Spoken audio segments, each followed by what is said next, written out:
Good afternoon, everyone. It's now 2 o'clock by my watch, and it's time to open the hearing session for Matter 3 this afternoon, which concerns the housing requirement. My name is Phil Milam and my colleague is Kevin Ward, and we are inspectors appointed by the Secretary of State under Section 20 of the Planning and Compulsory Purchase Act 2004 to carry out the independent examination of the Folkestone and Hythe District Core Strategy Review. As you're probably all aware, the Programme Officer for the examination is Caroline Williams, and she's going to be present for all of the hearing sessions. Caroline, can you just confirm that you can see and hear me okay? Yes, I can. Thank you very much, Inspector. Splendid, thank you very much. So as Caroline's probably indicated while you're all coming in through the lobby, we'd prefer it if everyone involved in the session can keep their cameras on so that we're all visible on the screen. We've got a manageable number of participants to do that today. But obviously have your microphones switched to mute unless you're speaking. If you don't wish to keep your camera on all the time, that's absolutely fine. Feel free to turn it off and obviously just make your contributions verbally. Before we proceed with the opening announcements, I think it would be useful, firstly, for the Council's representatives and then the other participants to introduce themselves, and this will enable us to confirm that everyone can be seen and heard. So if I can start with the Council's representatives to introduce yourselves one by one. Sir, good afternoon. Paul Shadarivian, Queen's Counsel, acting for the Council. Adrian Tofts, Lead Specialist for Policy at Folkestone and Hythe District Council. And Tim Bailey, Planning Policy Specialist for Folkestone and Hythe District Council. Thank you. I noticed that the Council possibly has some other members of the team, I'm guessing, who are perhaps not making contributions necessarily, but are just observing the proceedings. That is correct, sir, yes. Thank you. If we can just move down on the participants list as I see it, and if everyone can come in and introduce themselves, starting with Mr. Horner.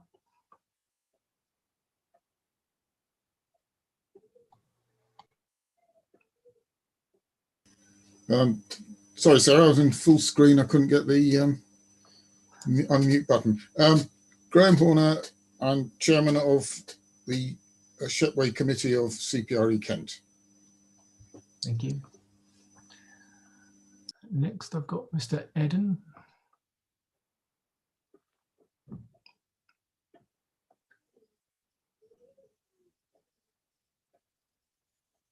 Wrong button, sorry, I must remember where it is. I'm Bob Eden. I am co-chairman of the Sellington District Residents Association. Thank you. Oh, you want me? I mean, Louise Barton. I'm a local resident on New Romney and run the Lid Airport Action Group. Thank you.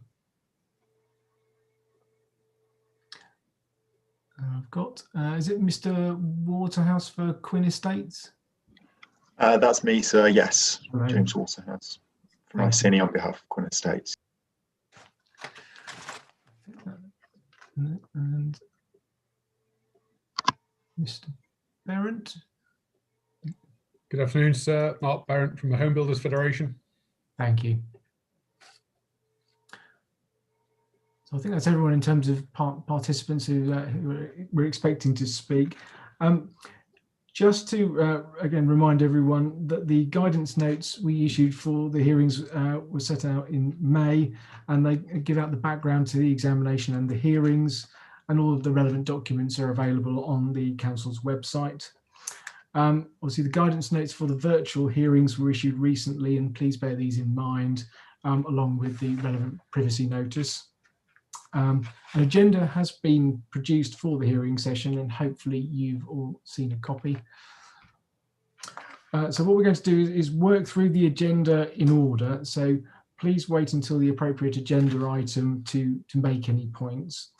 Once we've dealt with a particular issue, we will move on and we won't be returning to it. So if you can make sure that you cover all the points you need to make at the appropriate time. And obviously, please be as focused as you can when you're speaking, and perhaps avoid simply agreeing with other participants or repeating points you've already made. So we've got quite a bit to get through this afternoon, and we want to make the best use of time that we can.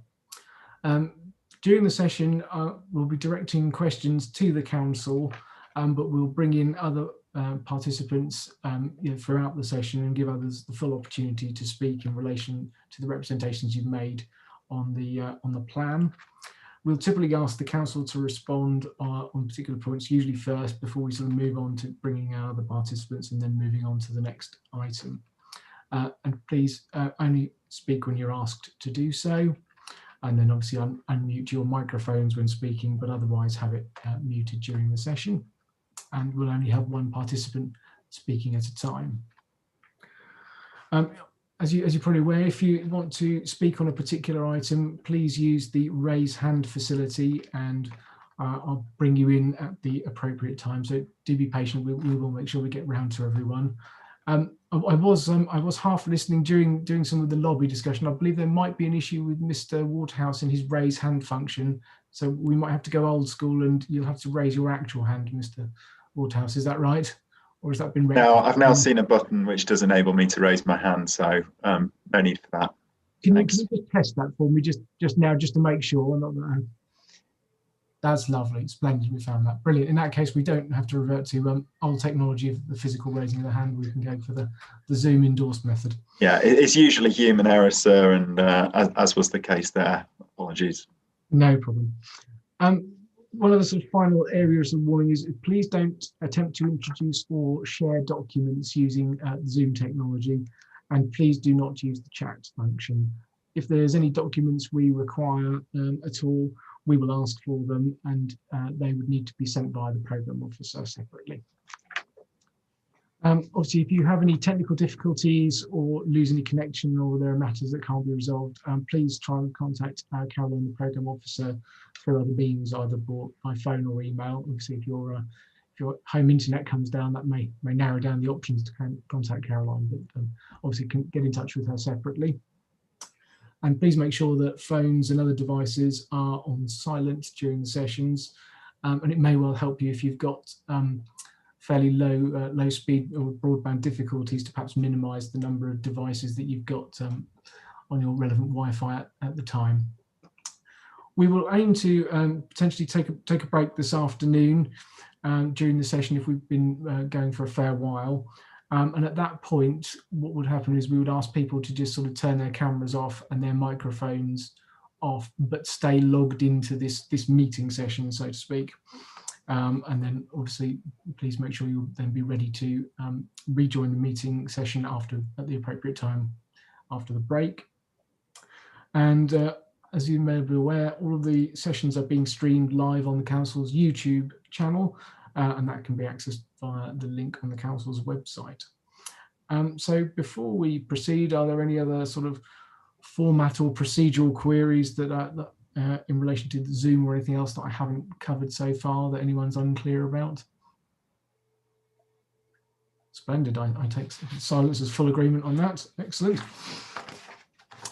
So without further ado, then we'll move into the main part of the agenda.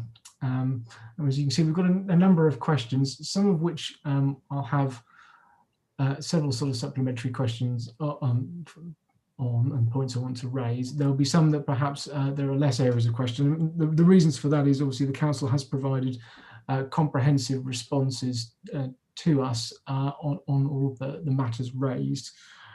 So generally speaking, I'm going to take those as read and not ask them to repeat that. That said, I'm now about to do the exact opposite of what I've just said. Under the first question in terms of the council's the calculation of local housing need, because to kick off, what I'd like to do is obviously the council, you've supplied not only your hearing statement, you've also supplied an evidence document, EBO 310, which sets out your calculation of the housing requirement, and obviously we're using the standard method in that. And obviously that's a slight change from when housing requirements were often considered through plans, and we had very lengthy sessions dealing with strategic housing market assessments, SHMARs. So hopefully this session will be perhaps considerably more succinct as it may have been in the past. So with all of that said, I'd perhaps just like to invite the council just briefly, and for the benefit of the participants, to just take us through that calculation, just step by step, and the inputs you've made into that formulae, and just confirm where you're at with the calculation in terms of the number for me, please.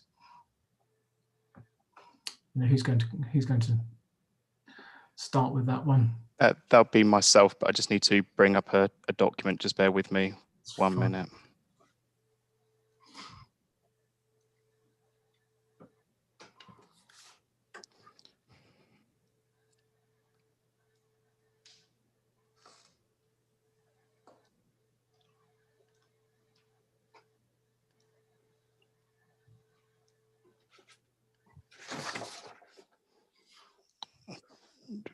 Apologies, 2 seconds. That's okay.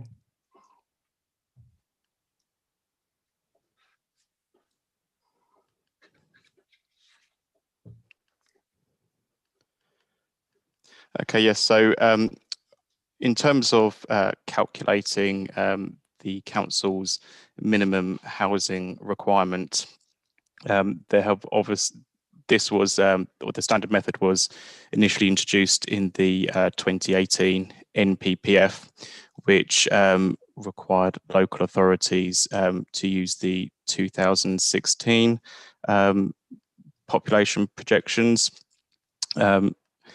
This was then superseded by an update to the NPPF in 2019. In terms of calculating the housing requirements for the district, the first step that we've taken is to use the 2014 based household projections. We've taken we've taken the average annual household growth over a 10-year period between 2019 and 2029. Between these two dates, the difference in households was calculated to be 5,564, which over a 10-year period came down to an annual increase of 556 a year in terms of household growth. The second step of the process, in line with the PPG, was to make an adjustment based on the median workplace-based affordability ratios that was published by the Office of National Statistics. When we undertook the calculation, the most up-to-date data set in terms of affordability ratios was the 2018 data set. The 2019 was published after the council submitted the core strategy review for examination. So using that data set, the council has calculated that the adjustment factor in terms of household growth was 1.325, and putting that into the formula that is provided in the PPG. This concluded with the council calculating that we had an annual requirement of 738 dwellings per year in order to meet our housing need, and an overall requirement of 13,284 homes to 2037. Thank you. Thank you. Thank you, Mr. Bailey. And yes, just to give it, so the actual sum total was 737.23, but you effectively rounded that up to 738. That's correct, yes, sir. And in producing that total plan requirement, you've multiplied it by 18, which is the number of years you set out in the plan period. That is correct, yeah, from 2019-20 to 2036-37. Okay, splendid. Now, at this point, as I say, normally there would have been a considerable discussion around the various matters relating to the housing requirement, but obviously the council has followed the standard method, and was obviously set out, as you say, in your evidence, and you've just gone through it again for us. So at this point, we had a number of representations in relation to the housing requirement. What I'd like to do is at this point sort of open it up for any comments on that. if anyone has any. I don't see a flurry of hands, which either means that everyone's fully. Oh, I do spot. Mr. Berendt, if you'd like to come in at this point. So I'm assuming you want to go in terms of the start date and the plan period is the next question. So I won't go into that. I think the only aspect in terms of looking at in terms of the requirement is obviously paragraph 60 looks at the unmet need, as we mentioned this morning, in terms of the duty to cooperate, and that has to be a consideration in terms of determining what the housing requirement is.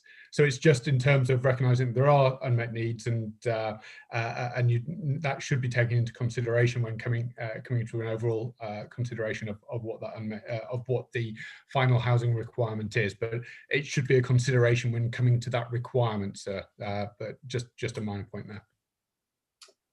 Thank you. But just in terms of your representation, the HBF had indicated that you agreed with the calculation. I agree with the council's calculation of the standard method, yes, and but in terms of the minimum local housing need requirement, I would agree with the council, yes, sir. Okay, thank you. Now, at this point, although Ms. Barton hadn't got her hand raised, when I looked through your statement, Ms. Barton, I noticed that you'd indicated that you didn't agree with the council's housing number, but you hadn't sort of expressed. Sorry. So I wanted to sort of ask you really what I was trying to sort of get to is, did you have any views on what that should be? I mean, I'm sorry, I was assuming this would come on to in point number 3.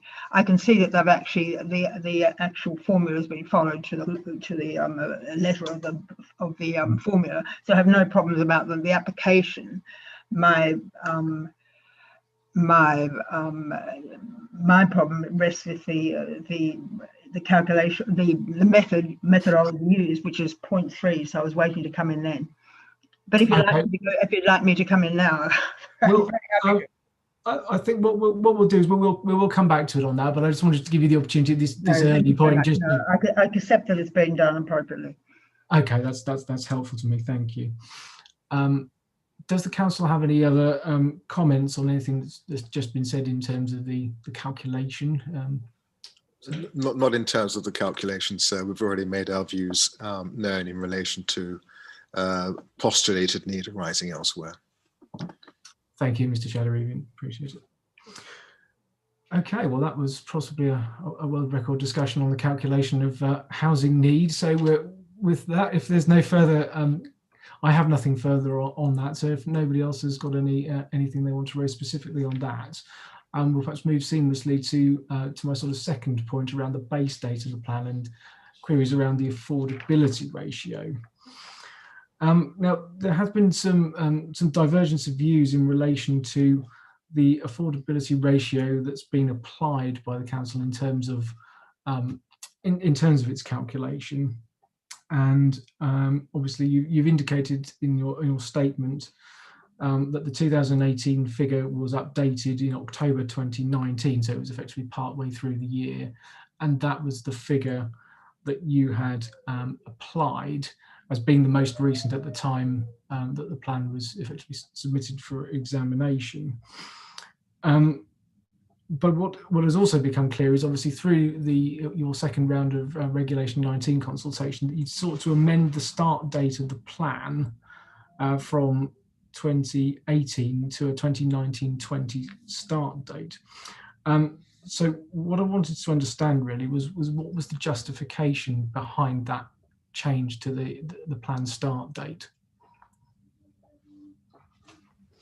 Well, the justification to that decision to adjust the start of the plan date was that, as you've already mentioned, whilst we were out for consultation on our first Regulation 19 document, there was the revised MPPF was published with the new methodology included within those amendments. So therefore, the council was forced to take the decision to redo their calculation based on the most up-to-date methodology in line with national policy and the planning practice guidance. In terms of the requirement in the 2018-19 year, the council was still under the transitional arrangements, and the council had met its need within that year. So in our view, there was no undersupply in that sort of first year of the plan period, and it was in terms of publishing the most up-to-date figures and taking a proactive approach to our housing requirements, the council sought to redo the calculation, and then we reconsulted on that in later on in 2019. Okay, so just so I'm clear, so effectively you've sought to, you then use the household growth projections at 2019, and you set that out to paragraph 2.8 of your statement. And effectively, that's correct. You amend the plan date to mirror that. Yes. Is that correct? Okay. But what I'm interested in is obviously what would have been the effect of using the 2018 base date at that point? In terms, sorry, if we'd used the 2018 base date, then there would have been the first year's requirements for the plan period would have been around 730 dwellings per annum. So by not having the first year and by using the transitional arrangements, then potentially you could say there would be a difference of approximately sort of 300 dwellings in that time. By difference, you mean? Yeah, between the transitional arrangements and what would be the housing requirements as calculated by the standard methodology. Okay.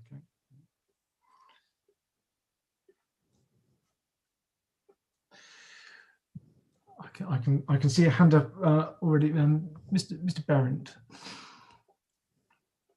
Thank you, sir. With regard to the base date of the plan period, the council saying that they're in the transition period, I don't think is correct, sir. I think the transition period applies to plans that were submitted prior to that date. The 2018 MPPF, in which the standard method came into force, obviously did apply from that point, but it was for those plans that were to be submitted prior to that date in terms of the transition period that the 2012 MPPF would apply, not necessarily for plans that were submitted after that period. So I'm not quite certain as to what the council's argument is with regard to that. And I think it's also important to note that the council are using the affordability ratio, the affordability data with regard to 2018. And I think that is a key point when you look at what the MPPF is trying to do and the standard method is trying to do with regard to the affordability update. And actually it's very clearly expressed in paragraph 68031 of the MPPF. Which recognises that the affordability ratio, there is no requirement to address under delivery separately when establishing the minimum local housing need figure, because the affordability ratio is what takes that forward. So if you're basing your need on that affordability area, it should be taken from the 2018 as the base date, because that is when the affordability data is taken from, not from the 2019. I recognise there's a bit of a conflict within MPPF and PPG with regard to the base date for the population growth, but it's clear that the affordability uplift is there, and the ratio is there to take account of past phase and delivery. So therefore, the start date should be from that 2018 period with regard to the plan, sir. So I think there's this confusion here between what the council is saying with regard to the transition period, which I don't think applies to this plan, and also with regard to where that start date is with regard to the affordability uplift that's there, sir. Thank you, Mr. Berendt. would the council like to respond to that point? Who's gonna take that from the council?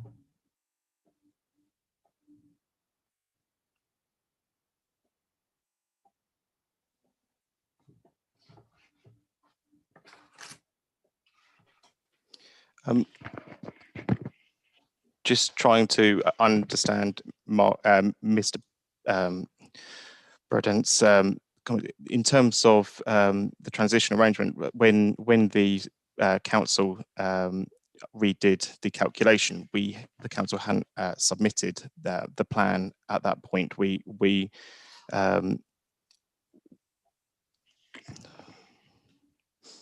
So in our view, the transitional arrangements still did apply to the council at that time.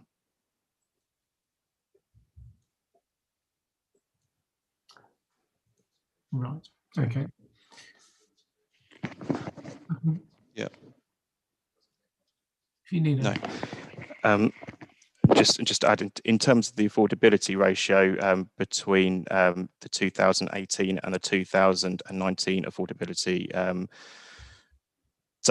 data set, it has the difference of 10 dwellings per annum to the council's housing need.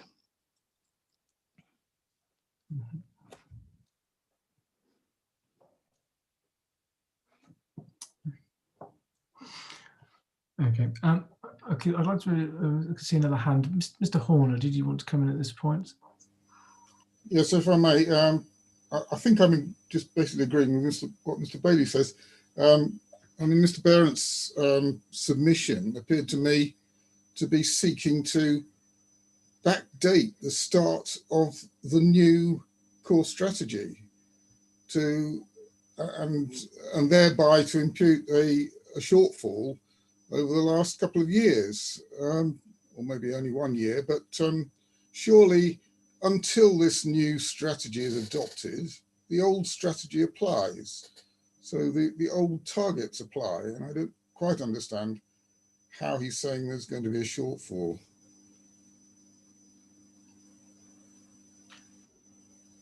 Do the council just want to respond to that point briefly?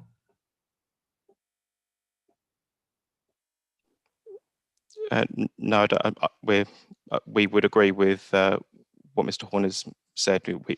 That reflects the council's view. Right. Okay.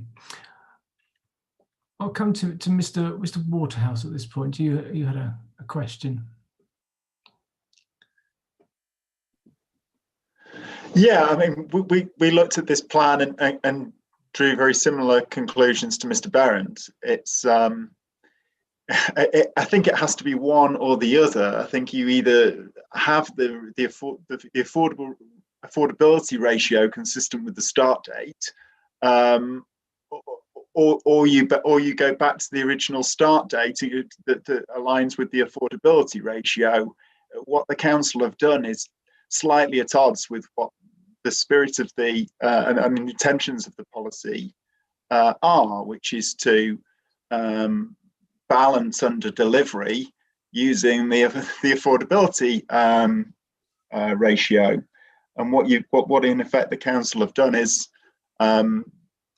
effectively binned a key year when delivery was quite considerably below what it would have otherwise been based on the then iteration of the plan. So in effect, I think that to get this in line with national planning policy, the council should either apply the affordability ratio that matches with the start date, or consider the year that's been lost and the lost housing yield from that year within its housing requirement.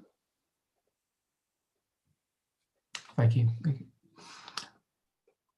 Did the council want to respond to what's just been said? Oh, sorry, I've got Mr. Barrett next. If I come to Mr. Barrett next, and then we'll perhaps ask the council to respond to both participants' points on that issue.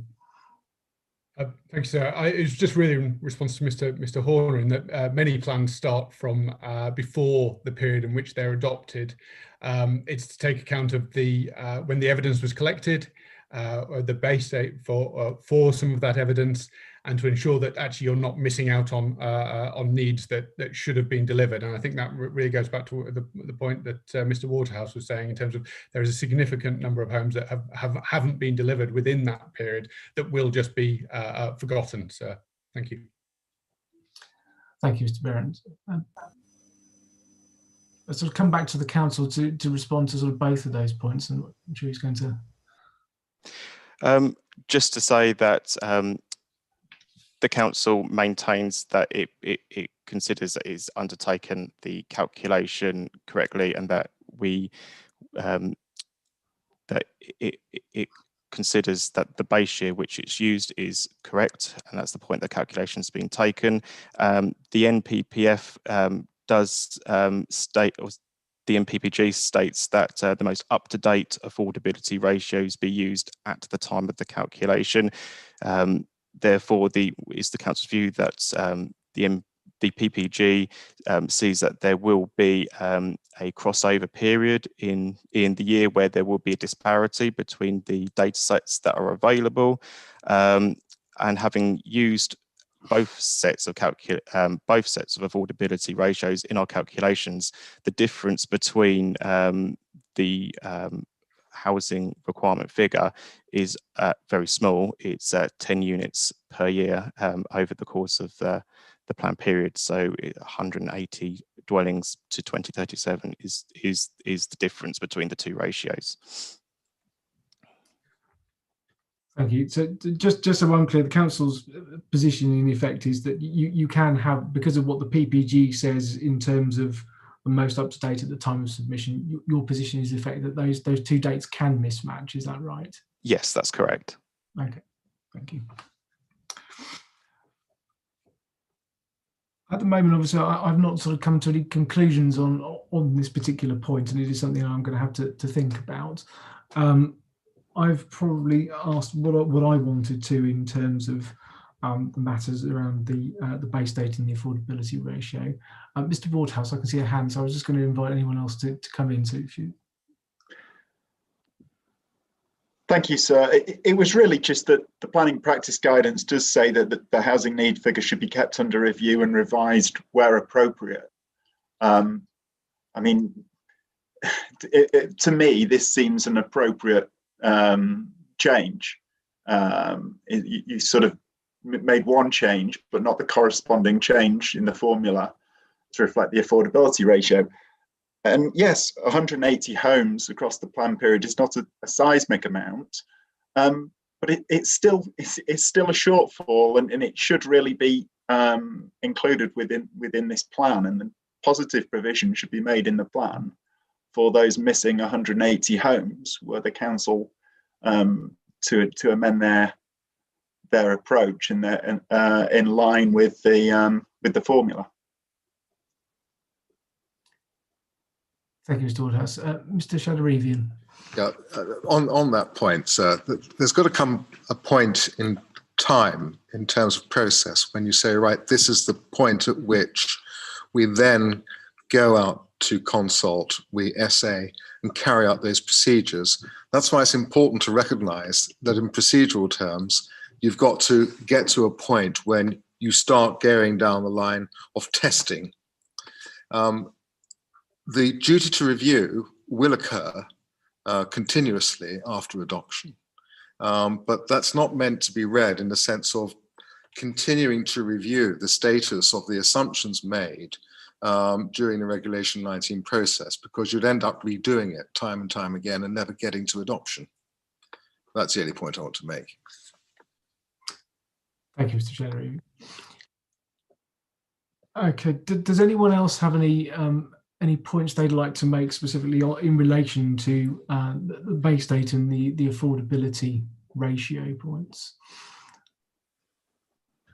I think I'm clear on everyone's position. Mr. Waterhouse. I mean, I do agree with Mr. Shadarivian that you can't continue to evolve. but there would be no case to evolve if the methodology was consistent and used the same relevant base year. There'd be no issue there. So to me, the simplest thing to do is to amend it accordingly. Thank you. I think I'm pretty clear on everyone's position on this matter, and obviously there is a divergence of view, and I am going to have to take this away and sort of have a think about it. But I think I'm clear in terms of what I need to ask you on these points. So, unless anyone else has got anything else specific on this matter, I was going to briefly move on. So, any final call for comments on this point, and if not, I'll move on. I see lots of shaking of heads. Good. So really, my sort of third point was on alternative approaches to the calculation of the housing requirements. And really, the purpose of having this was a question was obviously that the PPG sets out that there are some possible circumstances where alternative approaches may apply. And from the council's perspective, having read your statement, you're saying that there are none of those exceptional circumstances, and the standard method shouldn't be applied. Just really to confirm that position remains as such. Yes, sir. The PPG states that there is an exception that the standard method will be used, and that any other method will only be used in exceptional circumstances. And it's the council's view that there are no exceptional circumstances that apply to the district that would encourage us to use an alternative means of calculating the minimum housing requirement. Thank you, Mr. Bailey. Does anyone else have any points that they'd like to raise under this sort of question? Ms. Barton. I think you're still on mute, Ms. Barton. I can't hear you.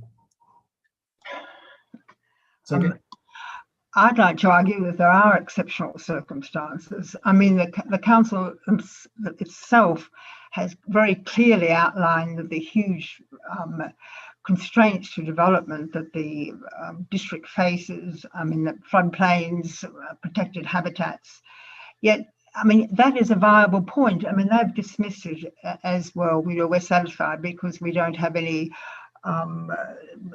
population-based quirks, but we have a climate change. I mean, the council has also basically accepted that there's a climate change emergency. The situation on Romney Marsh is going to get worse. In fact, it's going to get worse for everyone, but we are in Romney Marsh on the front line of climate change consequences. So to say that there are no exceptional circumstances, they are very, very severe. Well, they're very, very material exceptional circumstances, and these should have been taken into account. And the second point is and one of the ways of doing this, and the other point I should make is also to do with the affordability ratio, which I know we're not here to attack the methodology, which is deeply flawed, but it is actually relevant to this area. The affordability ratio basically is predicated on the view that if you put houses up by 10%, the volume, if volume goes up by 10%, prices will go down. And but that is not the situation in a low interest rate environment where you have huge differentials between places like London and coastal areas like this. So what happens is, because there's no return on cash, people actually go for the next best option, which is to buy property. So you have huge demand. And as a result of that, the enormous elasticities no longer apply. So you might need to increase the volumes by 100-fold to get any impact on price. So the problem you have is that this area is going to face massive adjustments in a completely unsustainable setting. So each year, the affordability, because of these trends, the affordability ratio is going to keep rising. We're going to get more and more housing in this area, in an area which cannot cope with it. And none of this has been actually taken into account at all. I mean, this is a very serious matter. And now you could say there are other areas throughout the UK, but this is a very, very particular area. We do have huge swathes of this area, but the whole of Romney Marsh is a very serious floodplain. We have protected habitats to do with the environment and to do with the setting with the AONB. None of this has been taken into account. It's just the assumption that we are just going to continue to have this mass ongoing train of continuous housing upgrades, and in an area which can't cope with it. So one of the easiest ways the council could have adopted this was to argue that the affordability index does not apply, it's not relevant. The simplest way to actually adjust the whole situation is to say that it is only valid to take the first part of the formula, which is the average household growth, and leave the affordability, and argue that the affordability adjustment is not relevant, and it's not relevant and not justified. And there hasn't been any of this analysis. So you cannot have all this lip service plays to climate change and acknowledgement that you have huge constraints, and then just walk away and ignore it. And that is unfortunately what's happened. So I think there needs to be, I don't think that the correct process has taken place. I think it's completely illogical. The council, in its response to matter 4, has very, very clearly set out the constraints in working out the allocation or the hierarchy of villages or towns within the area. But then in terms of housing need, has completely ignored that. So there's a huge soundness element there, and I don't believe even in law that they have actually addressed the issue of relating the physical constraints in the area to the housing needs method that they should have adopted, or should have at least questioned. And in this area, we do have many reasons for questioning that, and that has not happened. Thank you. Thank you. I mean, I think one of the things as well I'm sort of picking up from your comments is that whilst you have some concerns with the overall governance methodology, I think for the purpose of this examination, obviously we've heard how the council has followed that methodology. But in essence, if it boils down to it, am I right in saying that your concern boils down to how that housing requirement has ultimately been distributed? Because we are going to come back to talk about that distribution in more detail. Sorry, it's to do with, I mean, yes, it's all to do with distribution, and yes, I'll be contributing to that as well. But the NPPF clearly says, and first of all, I agree that the council has actually applied the methodology that's given correctly. So I'm not questioning that. I'm questioning the fact that the NPPF gives the council the opportunity to push back and say that this methodology may not be appropriate. And given that we have so many constraints in this area, there has been no attempt to actually rationally sit down, having actually openly acknowledged the very great constraints the area has, actually questioning the fact whether or not we as a district should be applying the formula. The NPPF, they're not encouraging it. It has to be in exceptional circumstances, but we do have exceptional circumstances here. We have a huge floodplain in places like Romney Marsh. We have even the high ground, most of it's actually consumed by the AONB. So to ignore this, I think is totally irrational. So what I'm saying is the NPPF has given the council the opportunity to question the methodology, and we have the circumstances here in this district to do that, and they have not done this because they haven't done it, and it should have been done. Thank you, Ms. Barton. I can see a hand in the air from Mr. Toft, so now would be a good opportunity for you to perhaps respond to some of the points you've heard. Yes, just on a few of those points, we have declared a climate change emergency as a council, and part of the work of that is to reduce the carbon emissions from the council's own estate and operations to zero by 2030. And we are working on that at the moment, and we are finalising a carbon action plan which will tackle that aspect. On the wider point, it's my understanding from the PPG that where it talks about alternative approaches, it is essentially saying, have you got something different within your demography that would lead you to choose a different way of measuring the need for housing? And the capacity of the district to take the housing is a slightly different question, and is one we'll come on to in later sessions. And finally, just to say, in terms of sustainable development, the government does define it as being three interweaving strands which can be pursued together. The need for economic development, social development, and environmental, and that is what we've tried to do through the plan. And you will have seen through the growth options work and the high level landscape appraisal that we have taken very detailed account of the constraints the district has, but it's our reading of the MPPF that it says you should approach meeting your needs positively within those constraints. Thank you. Thank you, Mr. Tofts. I've probably explored all the things I wanted to in relation to this question. So does anyone else have any further comments they wish to add on this point? Mr. Ward has a question. Oh, Mr. Ward. Thank you. Just coming back to Mr. Tofts on the issue that you've just been discussing there.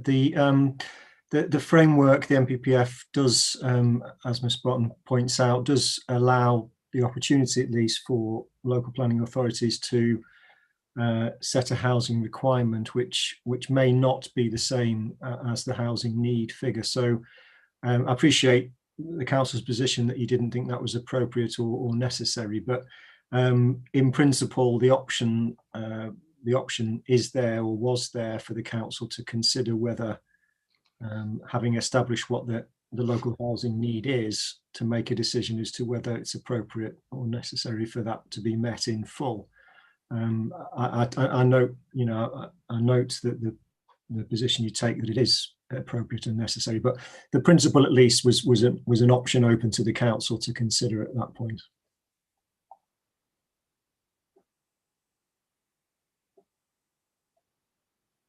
Mr. Tofts, yeah. Yes, I was trying to set out the sort of numbers behind the formula, if you like, in that we don't believe there are any special demographic reasons why we would depart from the affordability formula or the household projection rates. For example, a large student population or whatever it might be. Yeah, but having established what the local housing need figure is, the next step in the process of plan making, the next option available is for the council to have considered whether that need should be embedded as a housing requirement. So that there's essentially there's a difference, but there can be a difference between the two things. In this case, the council proceeded on the basis of meeting the need in full within your own area, but the option was there, you'd accept.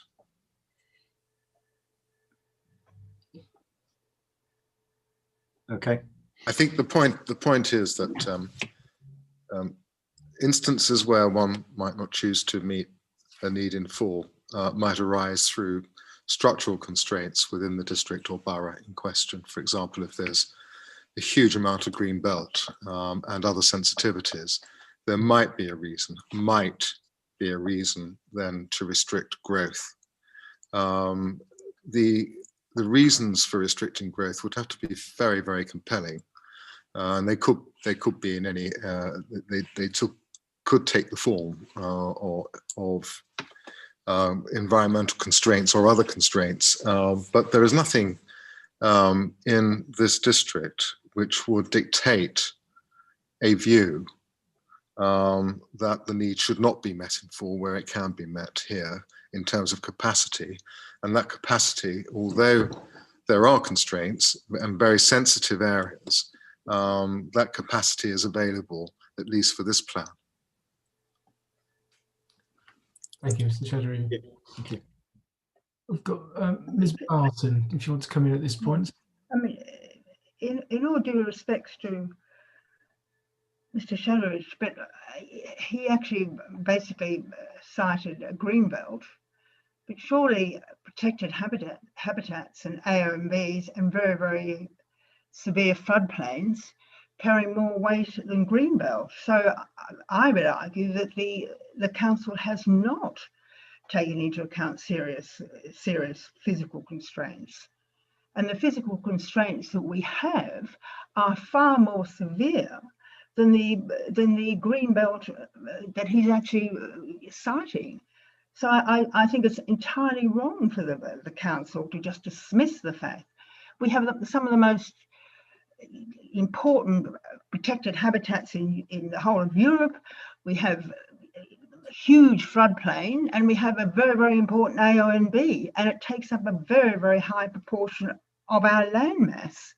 So just to dismiss them, I mean, is I think entirely wrong, and they carry more weight than a greenbelt. I mean, I would have thought they do in planning law, as far as I can see, they do. Thank you, Ms. Barton. I'm clear on your points. Mr. Sheddery. Simply to say I was using examples. I wasn't intending to imply that other constraints and environmental constraints and sensitivities are outweighed by things like greenbelt at all. I wasn't suggesting that for one moment. I was merely saying that within the available constraints, there is capacity this time round, and that's why there was no justification for restricting the numbers. Thank you. I think I'm clear on that. Are there any further final questions on this point, perhaps before we move on? No, I see shaking of heads and no hands. Okay, thank you. So the next matter was sort of point number 4 on the agenda, which was in relation to the housing figure overall. Now, I don't want to overlap, I'll say this sort of up front, I don't want to overlap too much with the housing land supply session. And there's going to be quite a few things that are probably going to crop up in this session that will probably crop up again, but in more detail as part of that matter. But I think it's productive today to discuss some of the principles around whether an annualized housing figure is appropriate. Now, sort of in summary, as I understand it, the plan, when you submitted it, showed the single annual housing figure, and that was the straight 738 dwellings that we discussed earlier. But obviously in your statement, you've now indicated that using that approach, you've rerun the numbers, and if that carried on, you wouldn't be able to demonstrate that you had a 5-year supply of housing on adoption of the plan, and that you've now proposed a step trajectory, and that's your formal position. Is that right? Yes, that's correct. Throughout the preparation of the core strategy review, the council has endeavoured to work with developers and site promoters to maintain an up-to-date housing land supply position to ensure a robust trajectory, and if necessary, respond to respond and manage the supply. Since the submission of the core strategy for examination, the trajectory that has been presented by the promoters of the garden settlement changed quite significantly. It got pushed, the date of first completions got pushed back by a year, and completions got in the early years got changed from 325 in the first 2 years to a more gradual build up to peak delivery rates. So having taken that revised trajectory for the garden settlement, that had the impact of meaning that the council at this point couldn't demonstrate the 5-year land supply, and to move towards a stepped trajectory approach. In terms of the MPPF or MPPG, where land or where housing delivery is sort of geared to the latter stages of the plan period, that is an acceptable case to make in terms of pushing for a step trajectory approach. Thank you. So just so I'm clear, then, having sort of looked at your statements, and it's at table 1.1 of page 8. So you've got the 4 proposed steps based on 5-year periods of the plan, and that's using the 4 figures which are the adjusted CSR requirements. Apologies, by the way. I should also say that when I'm looking away from the screen, I'm not trying to be rude. I'm looking at various documents and things on other screens to one side. So so you're effectively looking at the 4 figures for the adjusted CSR requirements. Is that correct? So that's the 630, 885, 720, and 705. That's correct. Yes. Okay. What I wanted to know, so you sort of gone into a little bit of detail about you've updated your trajectory. So effectively, am I right in saying that you've arrived at this sort of step, sort of bottom up, based on the trajectory? So how have these figures sort of been arrived at precisely?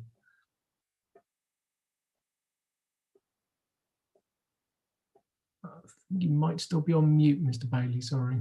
Sorry, sir. Okay. In following the correspondence with the site developer for the garden settlement and the change in their trajectory, the council undertook a review,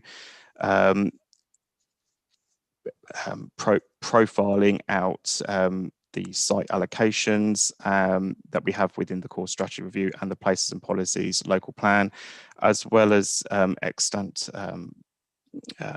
planning permissions and windfall delivery over the plan period. Using those figures profiled over the plan period, we were able to identify or calculate the anticipated housing supply for each of the 5-year periods, which is shown on the top line of table 1.1. So the top line shows our anticipated housing supply for those periods. We've taken an average over the 5-year period, which is the second line down, and then we've taken into consideration the requirement for a 5% buffer and adjusted the figures to ensure that the average per annum that as part of the adjusted core strategy requirement takes into consideration that 5-year, so that 5% buffer, but is deliverable within our anticipated housing supply. Okay, thank you. I was just going to ask to explain the difference. So the anticipated housing supply effectively uses a different buffer based on your what is effectively your current land supply calculation. So that those 2 top lines, and that's the difference between the figures. Is that right? Yes. Yeah. So when calculating our adjusted figures, I've taken into consideration the need to apply a 5% buffer, which is then sort of shown within the average per annum. Yes, yeah, because if you take a straight average from the revised trajectory, which is on page 17 of your statement, you get the 670, 915, 725 figures, but that's based on a different. Yes. What buffer was used on that? That would. Is that just, there's no buffer applied to that. That is just what we have in our supply for that 5-year period. That's a straight supply. Thank you. Yeah. Thank you. Now, in terms of you sort of run me through sort of what's informed each of the steps. I suppose that my sort of next question is, you've got a sort of multiple number of steps. Was there a particular rationale for having sort of 4 steps as opposed to a more straightforward lower and upper step, for example? So what sort of led you to, my question is, what's led you to the 4 steps rather than a different way of having a step? So if you're presenting a revision to the plan based on potential delivery concerns, what's sort of justifying this particular approach, really? In terms of justifying this approach, it was our view that we could keep the annual requirement close to what our anticipated supply was, without having sort of great variances in need or in supply. Don't know. Not sure. Do you want to sorry, take a moment for an internal yes, please. The metaphorical post-it note? Yep. Please do that.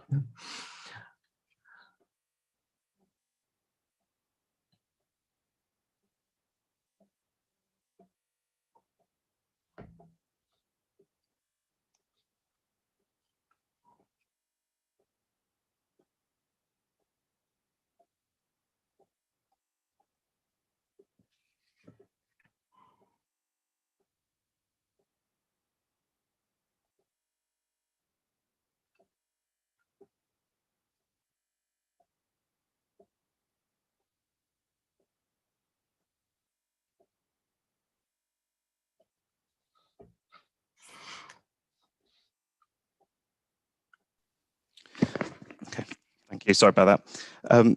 Okay.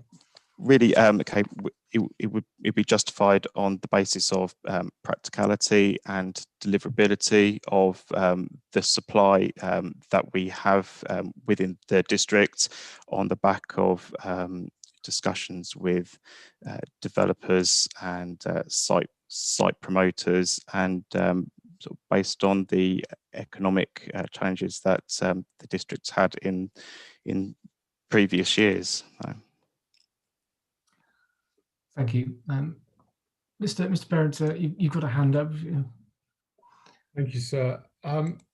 It's just really coming back to the first principles of a step trajectory as opposed to a flat trajectory. I think PPG says that a step trajectory may be appropriate. So the default is that you have a flat trajectory delivering a consistent supply across the whole plan period. I think what the council have done is said that they can deliver that. I think we raised concerns, and others, I think, did, in terms of the deliverability of some of the assumptions with regard to the Garden Village, in terms of the early 325 deliveries units per annum right from the start. I think there was concerns regarding that. Yet, rather than sort of adjust that at the time prior to submission, and then consider actually whether they have a 5-year land supply and whether additional sites might be required in order to maintain a consistent delivery across that plan period, the council instead chose to submit and have now adjusted, have reverted to a step trajectory on the basis of the fact that they won't have a 5-year land supply now because of this changed assumptions with regard to the garden settlement. And I think that's a concern, because it's, rather than looking at it from the start saying, actually, this is what we can deliver, how do we maintain a 5-year land supply with a consistent supply across the plan period, there is an adjustment now saying, actually, we can't deliver that, so we'll have a step trajectory in place. So there hasn't been that first consideration, actually, how do we ensure that we have consistent supply across the plan period, as well as have that 5-year land supply and adoption. So I think that it's a broad concern with the approach taken to supply and trajectories within the plan, and the late coming to it rather late in the day in terms of having the step, in terms of assumptions about supply. So it's just where that balance sits, and why did the council not think, actually, we could provide more sites that were delivering that early stages of the plan, smaller sites that could deliver within 5 years, rather than rely on a very large single site to deliver some of those homes within that 5-year period. So it's just an approach that should be taken from the start, rather than adjusting it through the examination process. So. Thank you, Mr. Barrett. Next on my list was Mr. Shadow Review, if you want to come in on that point. Just to answer Mr. Barrett's points there. First of all, there was no other motivation to change the trajectory than the fact that we have now information that tells us the original assumptions about annual delivery could no longer be relied upon because of delay and because of the downward projections by the promoters of Otterpool, which of course is our biggest contributor. So then the question is, well, are we able then to meet our need over the planned period?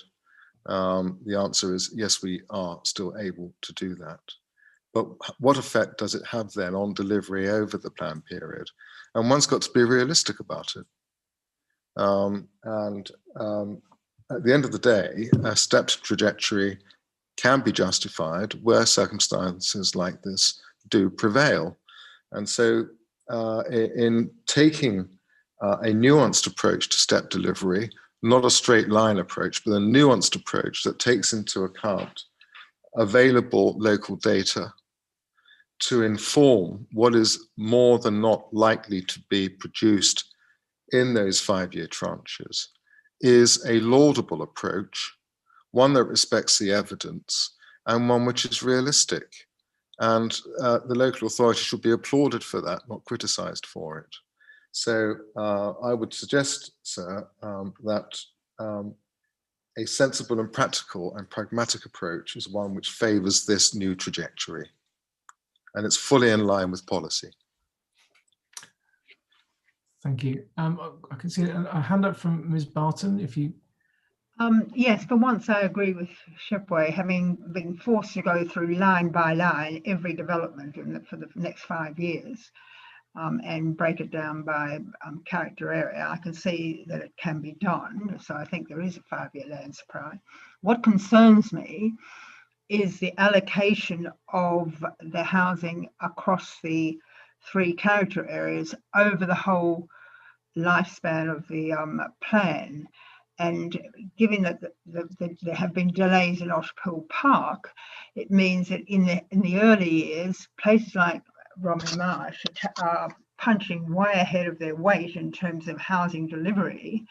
And there is no mechanism by which, on the back half of the plan, that won't be continued, because from experience, we've found that what happens is, even though reassurances are given that housing won't go forward, if a developer comes forward, it will be, the developer is usually, his application is usually successful. So we're going to have a situation where in the early years, Romney Marsh in particular will bear a big weight of the housing development. Then Otterpool Park will kick in. But given the fact that we've had, I can't remember the numbers on my head, but they are there, but let's say we had in the early years 50 or 100 homes a year or 200 homes a year for Romney Marsh, it won't drop back to 20 a year in the second half of the plan. The developers will continue to run at the very high level. So you are going to get unsustainable development in some of these more sensitive areas. I know this is probably going into tomorrow's session, but it is a real problem.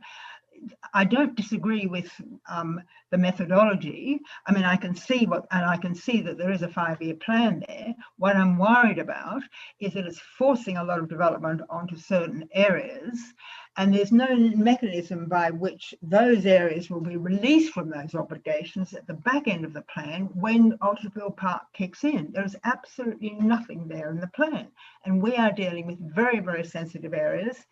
And we are also dealing with the council where, I mean, you won't like me saying this, there are huge conflicts of interest because of their own commercial aspirations at the moment. So we need as much detail in the local plan so that these areas can be defended. Thank you. Thank you. What I think I'll do is I'll come to Mr. Horner and the others who, Mr. Waterhouse, who've got their hands raised, and then perhaps at the end I'll ask the council to respond to all the points that they've just heard. So Mr. Horner, if you want to. Yes, it'll come as no surprise that we agree with a stepped approach. It was one thing that we said very strongly in our response to the, I think even the Regulation 18 consultation, certainly Regulation 19, we felt that the trajectory that was being put forward was totally unrealistic. And it's difficult to imagine the step change in production of houses for sale that is implied by suddenly going to over 700 a year. Even if we just count the latest ideas about increasing that to over 1,000 a year. I mean, there's just been no evidence that developers are willing to bring houses on at that rate. And it's, I think, a bit disingenuous of Mr. Behrens and Mr. Waterhouse to suggest that they will. I mean, as an example, there's a site in Sellindge that you'll know about, which, as far as I can tell, it was given outline planning permission in January 2019. To date, there's been no reserved matters application and no activity on site as far as I can see. Mr. Waterhouse knows that site pretty well, I would think. Why aren't these sites being brought on if the developers are so eager to build more houses? The other overarching issue we have is that we would like to see a plan which is robust. We are facing, on the one hand, a downturn in the economy, COVID, people not being able to afford houses, even more and more. Where is the market for houses from that? On the other hand, a government that wants to increase the targets. It said it's going to abandon the 5-year housing requirement, but it hasn't said what it's going to substitute for that. This plan needs to be flexible so that it can take care of variations in market demand and the economy over particularly the next 5 years. I mean, hesitate to estimate what's going to happen after that. And the council should not be beholden to developers with the holding over their heads this stick, which to date has been the 5-year land supply, but doubtless there'll be something substituted for that. So in summary, yes, we welcome the slowdown in the early years. I think it's entirely realistic. Well, I'm not saying that those numbers are realistic, but going to a stepped approach is a more realistic approach than what was proposed originally. And we support that. Thank you, Mr. Horner. I'll come to Mr. Waterhouse, and as I say, we'll come back to the council. So, Mr. Waterhouse.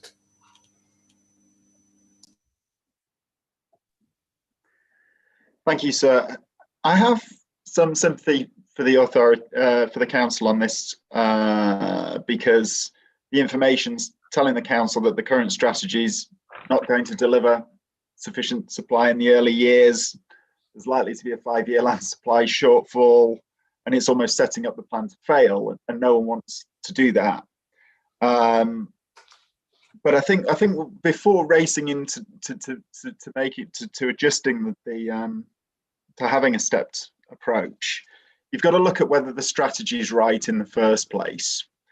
I think planning for a garden town is a great aspirational thing for the council to do. To seek to deliver it itself is even more commendable. the council's been proactive in identifying small sites through its policies plan. What's probably lacking are those medium-sized sites, those oven-ready sites that are attractive to house builders to deliver those homes. And I would question whether the strategy is quite right in terms of whether all of those opportunities have been identified. Are there sites at sustainable settlements, mid-sized sites that could help to bolster the plan in early years? And I think it would be right to ask that question before racing into it, to changing the trajectory. I agree with Mr. Horner. I think that the plan needs to be flexible. It needs to be, if it's going to reduce the housing numbers in the early years, it needs to be written in a way that promotes and accelerates and champions those locations that are potentially suitable for growth to be able to be brought forward, so that the council can go as close as possible to getting a housing delivery rate close to what the OAN is. So that would be my position on that. Thank you, Mr. Waterhouse. Did the council want to sort of come back on all of those points from other participants? Yes, thank you, sir. If I start with the comments raised by Miss Barton and the potential future development on the Romney Marsh over the course of the plan period. In terms of site allocations on the Romney Marsh, we currently have the broad location in New Romney, which is CSD 8 of the core strategy. And then we also have a number of small and medium-sized sites that are allocated through our places and policies local plan. The total of these allocations is 673 dwellings, which is approximately 9% of that adopted core strategy target of 7,000 homes to 2031. The core strategy plan is not proposing to allocate any further additional sites on the Romney Marsh.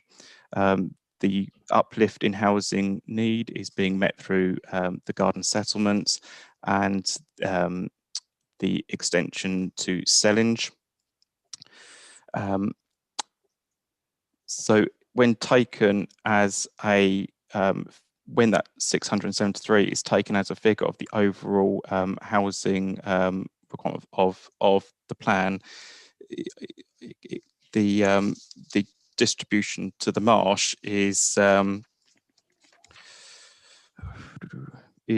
only about 5% of the total delivery. There are 1,425 windfalls anticipated as part of the planned period. So if you were to consider 100% of those windfalls went to the marsh, that would only equate to about 15% of the overall housing need for the plan. A number of the housing allocations are under construction down in Romney Marsh, and they're already contributing to our housing completions. Once those sites have been built out, then, as I say, it will only be windfall sites that could potentially be developed on the marsh, and obviously the council doesn't have control over where windfall applications arise. In terms of meeting the step change from the current rate of delivery and sort of the step up that is that is proposed by the core strategy, and as already alluded, a number of the sites already have planning permission. Each of the core strategy allocations all have planning permission, and they're all on site and building out at a consistent rate. Also, the Places and Policies Local Plan, which was adopted in September 2020, 25% of those allocations have full planning permission. Another 25% have applications for full permission as well. Having spoken with the case officers for those applications, then decisions on those are to be taken in the next couple of months. So by January, February of next year, we can say that 50% of the Places and Policies Local Plan will have full plan permission. There are also another 15% of allocations in the Places and Policies Local Plan that have outline consent already. So there's confidence there that the small and medium-sized sites that the council has allocated are deliverable, viable, and coming forward quite quickly within the plan period, alongside building out of the strategic sites as well. So we feel that our current rate of delivery is essentially in the past being propped up by the core strategy and windfalls, whereas now we're going to be getting the additional input of the Places and Policies sites into the mix as well, which will provide us with a step up in delivery over the next few years until the core strategy, until the garden settlement starts to deliver completions on site. Thank you. Thank you. Yes, I mean, I think sort of what I'm sort of trying to sort of get a flavour of overall, and I think you sort of what you sort of indicated to me gives me some of that, is that obviously, you know, this plan represents ultimately a significant step up in housing delivery. Obviously, at the moment, we haven't formed any views on the acceptability or otherwise of a stepped approach, but I think it's not an unreasonable concern to have to question whether the steps, in particular, that between year 6 and 10 might be too big, and in setting yourself a step trajectory, then you ultimately have a very significant rate that you can't then meet at some point during the plan. So, I mean, I don't want to sort of go into it too much now, because I think we aren't going to be able to sort of reach any further thoughts on the step trajectory at the moment, because obviously what we've got to do is to examine the housing supply, and as part of that discussion, obviously we will put, for want of a better phrase, deep dive into the deliverability of the plan, and obviously that will go some way to informing our views on the appropriateness or otherwise of that step. But really, I think what you provided is quite a useful sort of summary of where we are and what the potential sort of tipping points might be in terms of delivery. So I think I'm sort of clear on the respective positions. I didn't have any particular further questions on the step at this point, but as I say, we are going to have to sort of come back in a lot more detail as to all of the delivery assumptions that underpin each of those various points. But I think we've gone some way in terms of some of the principles at the moment. So for the benefit of other participants, you've sort of heard where we've got to on this matter. I can see Ms. Barton, you have a hand up. Is this going to be covered tomorrow? I'll wait until tomorrow if it's on the step. Are we going to be talking about the step tomorrow? I mean, well, can I just clear one point up? I mean, according to my analysis, over the next, there are two ways of looking at Romney Marsh. In reality, Nicholas Quarry, which is regarded as urban, is on Romney Marsh. It is within the canal. It's on the floodplain, which is the most important thing. So these artificial allocations are meaningless.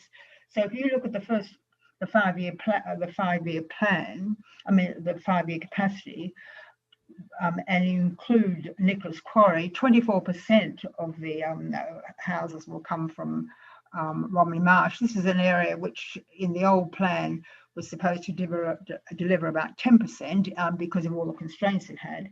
If you take it out, it's 15% and 6% for the whole period. And I get back to this point, that in the remaining areas, the remaining years of the plan, allegedly Romney Marsh will only be producing a small amount.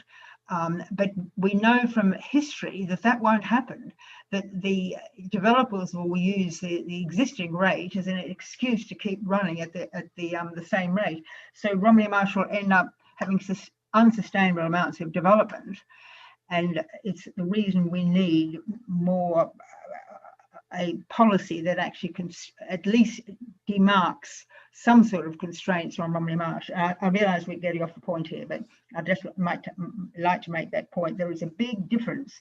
We are contributing, it appears, and going through the analysis, that all the sites are there, well, with punching way above our weight for the first 5 years.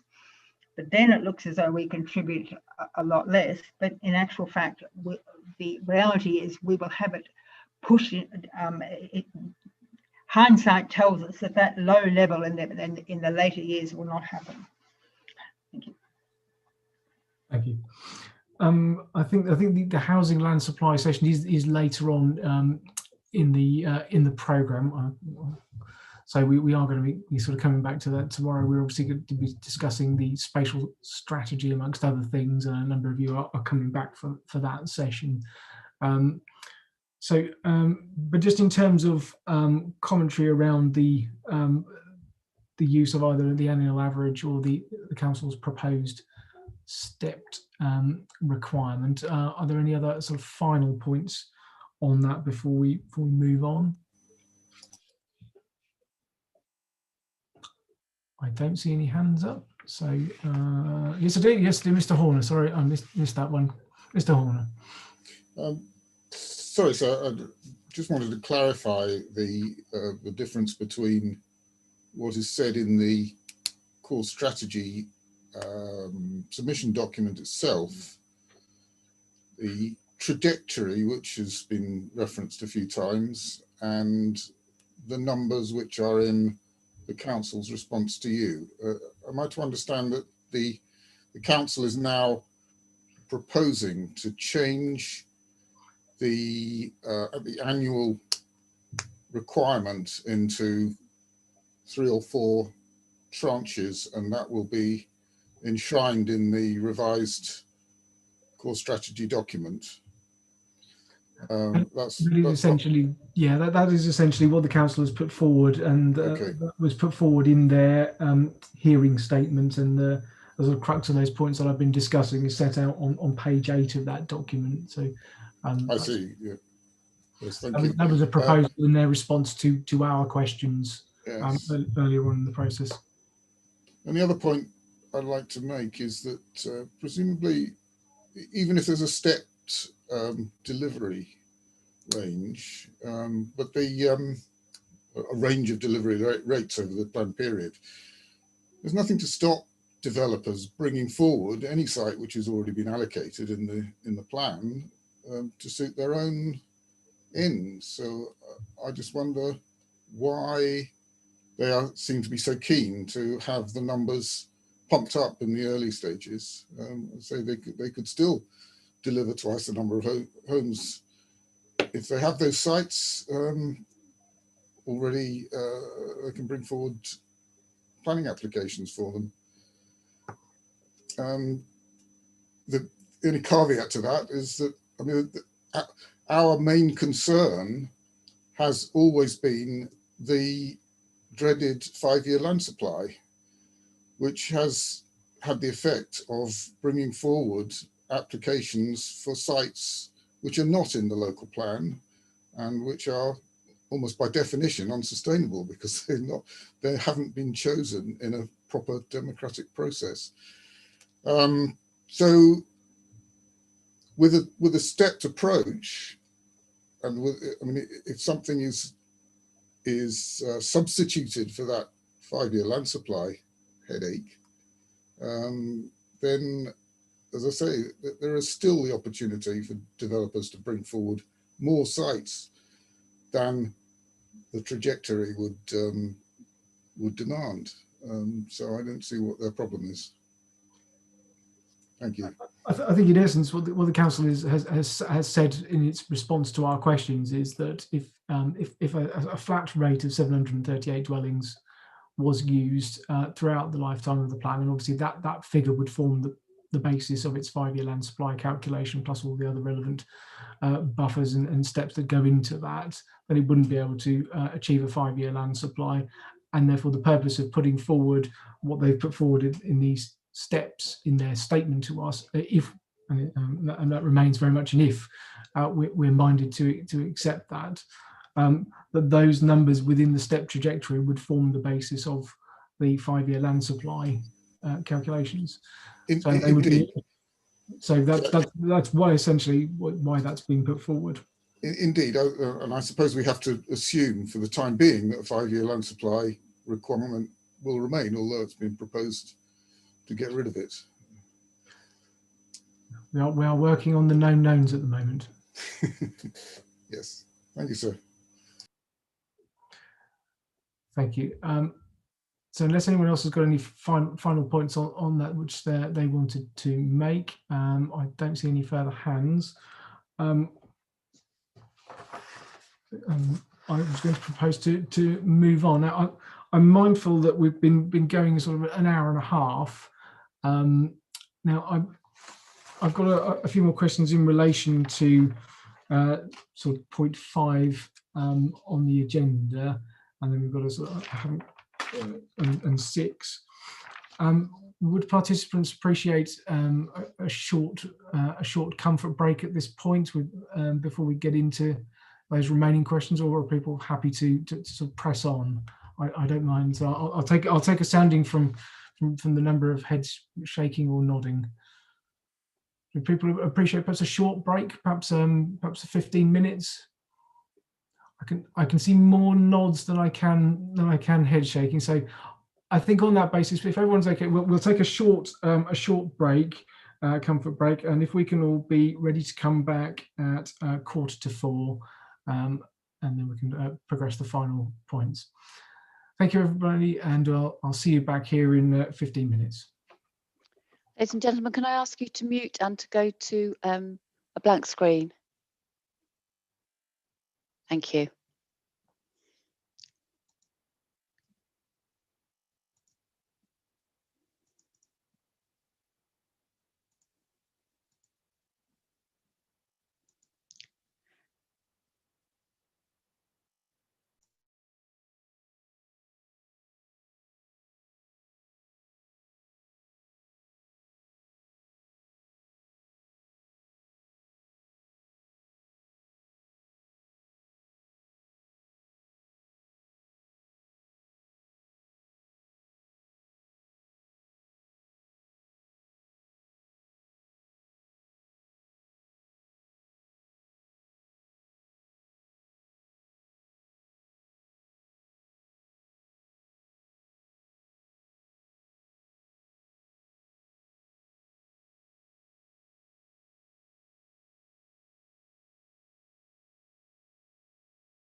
Good afternoon, everybody, and it's 4:45 by my watch, so the session for Matter 3 is resumed.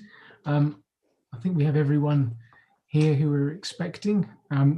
So without further ado, we'll move on to point number 5 on the agenda in relation to residential institutions within Class C2 of the use classes order. I had a couple of points I wanted to explore on this matter. The first one was really what I wanted to understand is that the council's approach has been based on to C2 has been based on how many homes are released into the market as a result of the supply of units within Class C2 following the approach in the PPG. Is that correct? Yes, that's correct, sir. Thank you, Mr. May. And that's been based on supply. Now, is that based on an overall sort of past trend in supply, or has that been informed by what I call actual supply, as in calculated up from actual permissions, completions, delivery, etc.?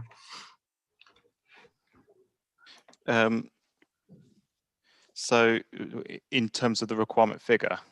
Yes. Okay. So that's based on. Sorry. So that's based on the council seeking to maintain sort of the equivalent ratio of C2 units per 1,000. People in the population, so we're maintaining sort of that constant baseline figure. Okay, that's helpful. Thank you. Now, in your statement, you sort of referred to the figures taken from Part 2 of the Strategic Housing Market Assessment, which obviously looks at this issue in more detail. And you said that the baseline used was 1,279 special use units for the period to 2037. Yes, 1,000. Yes, that's right. Just in terms of that overall quantum, just forgive me, can you clarify whether that was from 2014, or was that figure adjusted from your proposed new start date of the plan? That's from 2014. That's from 2014. Yeah, that's helpful. Thank you. That's helpful.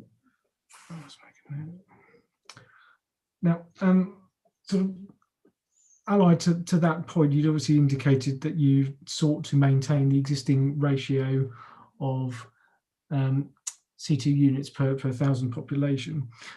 But in your SHMA, there were effectively two figures within table 6.2 in relation to specialist accommodation, and one was a future requirement based on the current usage ratio. But there was another requirement potentially based on a higher figure of an increased usage ratio of 170 units per 1,000 people aged over 75. And my question was a very simple one, really. What was the why was one figure chosen above the other, in effect? Can I just confer with a colleague quickly? Yes, of course. Yeah.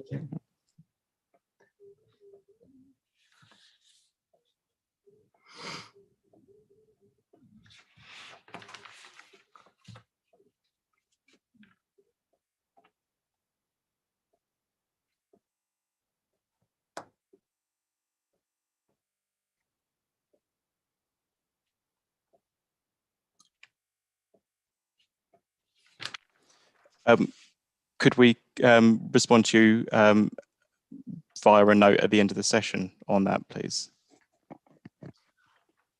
I'm reasonably content to receive it. If you need a very short adjournment to just have a bit more of a post-it note conversation, that's something we can. We just need to go back and confer with the SHMA. If you could come back to that question, maybe. Okay. Would you like a sort of short 5-minute adjournment just to gather your thoughts on that point? Yep. Just take 5 quickly. Apologies. Yes, obviously, I know we've only just resumed, but I think just to give the council the fair opportunity to find the relevant documents, we'll just give everyone just a brief 5 minutes. So if we can all be back at 5 to 4, and then we'll pick this one up. Thank you, everyone.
Hello everyone. Hello. Welcome back. We'll resume. Mr. Bailey, did you manage to place your documents? Yeah. Okay. So the justification that that we would give for pursuing the 119 figure over the upper figure of 170 is that the garden settlement at Otterpool is geared around family households, and that we feel that we can deliver 119. If we were to go higher, with Otterpool being the main source of housing, then that would potentially leave us with an oversupply within the garden settlement. I was just going to sort of come on to that point in terms of we've got some further points on supply, but in your statement, effectively, you're saying that the total C2 planned for in this core strategy review is 1,078 units. Is that correct? Taking off what's been delivered in advance, yes.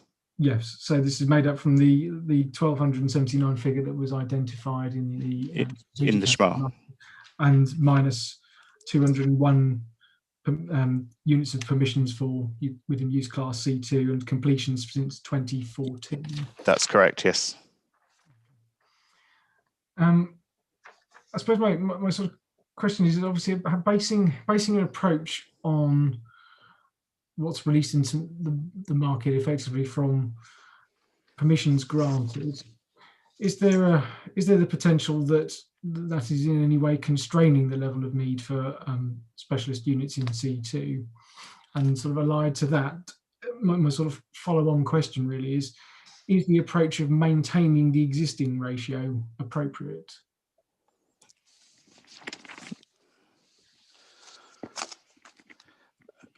Sorry, could you just repeat the question, please? Yes, of course. So my sort of what I'm trying to sort of understand is that having a calculation that's based on permissions granted and effectively what's been released into the market as a justification for the level of C2, is there a potential that approach is in any way constraining the need for C2 based on the fact that you said that earlier in the session that a lot of your supply previously has only been based on what came forward from your 2013 core strategy and effectively some sort of a fairly sort of minimal level of windfall. So my question is that constraining need? And then my sort of supplementary to that is, allied to that is maintaining the existing ratio of C2 units still appropriate in that regard? I think having a look at the supply that we're proposing through the core strategy, then actually we will exceed that figure of 1,079. Was it? Well, 1,078. So through the evidence that we've provided in terms of C2 units coming through, other strategic allocations and site allocations through the places and policies as well, that actually whilst the baseline is to maintain 119, we can demonstrate that we'll be supplying over that figure.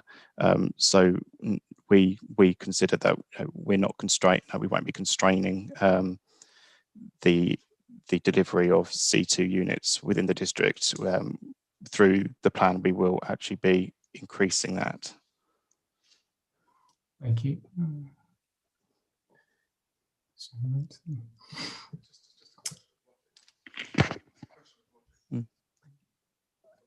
So on that point, in terms of the sort of overall level of I've got to before I go on, I can see a hand from Mr. Toft. Mr. Toft, do you want to come in at this point?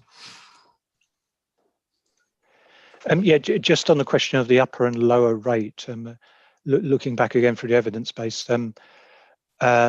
document EB 3.30, the SHMA at paragraph 6.11, the recommendation is that we will go with the lower of the two figures and monitor how usage patterns develop over time.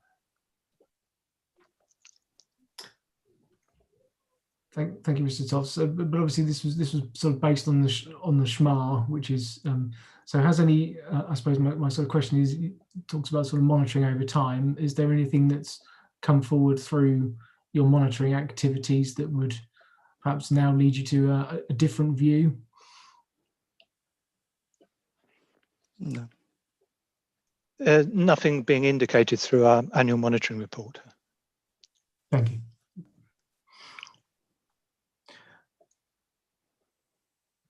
I can see Mr. Toss. I don't know if you've got a legacy hand there, as we call it, but unless there's anything else you wanted to come back on. I saw a hand from Mr. Horner. Mr. Horner, did you have a point you wanted to make, or was that a legacy hand as well? Yeah, no, thank you, sir. I've just got a question about, I don't know it's appropriate to raise it here, but about deliverability, and if we're talking about monitoring of performance. And I'm looking at, I'm afraid I couldn't find any of the figures that you were talking about earlier, but if I'm looking at the response to your questions, and it mentions a site in Saltwood, which is, according to the PPLP, to have 128 C2 and C3 units. There's a planning application in now where that has been reduced to just 32 units. It appears that in pre-application discussions, the viability of that site has been questioned by the developer. Funny that. So I'm just wondering whether there is any appetite amongst the building community to actually deliver these C2, C3 accommodations. I mean, we certainly applaud the provision of them. It will free up possibly underused housing for other people, younger people. But is there any second thoughts on whether this number is deliverable? Thank you, Mr. Horner. I think that, yes, if the council could just respond on that point in relation to the scheme in question, if you're able to. Yeah. Okay. So the provision at Saltwood Care Home, I believe it's allocated in the Place and Policies plan for either 82 or 84 extra care units. My understanding through discussions with the case officer is that the revised application has been put in because the site promoters for that site haven't been able to generate the interest in that site to what they expected, not because of viability, but because its situation at the top of what is quite a steep hill going down into the town of Hythe, and the ease for elderly residents sort of to make or to navigate that journey down into the town to access services and so forth. So they've gone away and come back with a revised scheme, which does introduce an element of market housing alongside a smaller allocation of I think it's about 35 C2 units. But also, I mean, we do have another allocation within the Place and Policies local plan, which is at Smith's Medical in Hythe. That's at grade with the high streets, and even though that's not allocated any C2 use, they have put forward an application that includes 60 beds on that site. So the two, so there is obviously a market demand that's being delivered through that site, and sort of balances out what potentially will be lost at Saltwood Care Centre if the revised application is accepted. Thank you, Mr. Bailey. Sorry, so you don't see any general trend towards developers not coming forward with proposals from that one case? No, don't see any issue because, say, at at the Smiths Medical site. That is a site that didn't allocate C2 uses as part of the mix, and the developer has brought that forward off their own back and is looking to deliver that. Also, just add the Martello Lakes development on the edge of Hythe. They equally are now looking to provide an element of C2 use as part of the mix of their site as well. So there is a market demand, and where suitable sites are coming forward, it's there is an interest and a desire to deliver it. Thank you, Mr. Bailey. I think what might be useful perhaps is just a very brief note just to update those figures. Obviously, if there are revised proposals at play that obviously have a bearing on the numbers in your statement, it might be just useful to have those within the examination. Yep, I can provide those for you. Thank you. Now I've got Ms. Barton, you've got a point you want to raise. That's right. My complete ignorance is C2. Are you referring to affordable housing or to care homes or care spaces? Yes, specialist care. Specialist care. Okay. Well, can I make one comment, which is very relevant because a planning application was going through tonight. It's been summarily pulled, but I'm not sure why. We have a situation where we have allegedly old nursing homes, but obviously the sites are more profitable for building, and people are very keen to turn them into housing development. Has the council taken this into account? Because we are losing care home capacity quite aggressively here on Romney Marsh, because ironically, because of the huge conflicts of interest between Opportunities, which is the fully owned company owned by Shipway, is doing work with a local developer and encouraging them to convert nursing homes to properties. Now, this is happening at a regular pace on Romney Marsh, and there's no evidence that anything's coming up to replace it. We have a net losses. I mean, the one developer that's involved has another nursing home, and that will take up some of the capacity, but we have a net loss, and these trends are going to continue. So I'd like to know what provision is made to counteract that and to prevent this sort of thing happening.